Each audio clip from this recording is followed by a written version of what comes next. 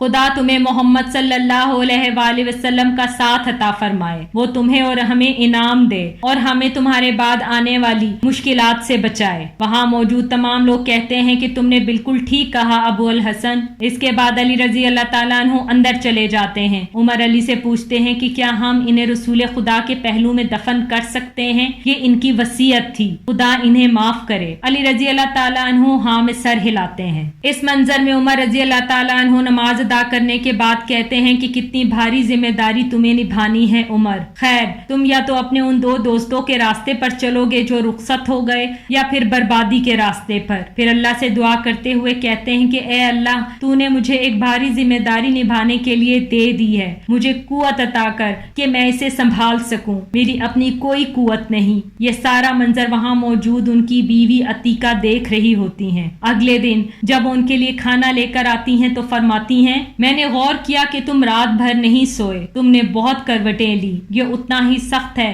جیسا کہ تم آگ پر لیٹے تھے. کیا خلیفہ اپنا پہلا دن ایسے گزارے گا؟ عمر رضی اللہ تعالیٰ عنہ عتیقہ کی بات سننے کے بعد کہتے ہیں عتیقہ مجھے خود سے ڈر لگتا ہے. اس دن کیا ہوگا جب دل اور نظر بند ہو جائے گی. ایک شخص ڈرتا ہے کہ خدا اس سے اس کے گھرانے کے بارے میں سوال کرے گا تو میں کیسے مطمئن ہو جاؤں کہ تمام مسلمان اب مجھ پر انحصار کرتے ہیں. عتیقہ رضی اللہ تعالیٰ عنہ فرماتی ہیں خدا سے مدد مانگو عمر. تم ایماندار اور بہادر ہو. جس پر عمر کہتے ہیں کہ میں نہیں جانتا. مجھے ڈر ہے کہ کہیں طاقت الجھن کا شکار نہ ہو جائے. سختی سے میں جانتا ہوں کہ محمد صلی اللہ علیہ وآلہ وسلم کے کچھ صحابہ میری سختی سے ڈرتے ہیں اور مجھے بھی یہی ڈر ہے. تم کیا سوچتی ہو عتیقہ میری سختی کے بارے میں؟ عتیقہ کہتی ہیں تم اسے وہی استعمال کرتے ہو جہاں اسے استعمال کرنا چاہیے. اس کے علاوہ جو خدا نے نازل کیا تم اس کی پاسداری کرتے ہو اور تم معتدل کرتے ہو. جہاں اچھائی کی اور نرمی کی ضرورت پڑتی ہے تم اچھے اور نرم دل ثابت ہوتے ہو.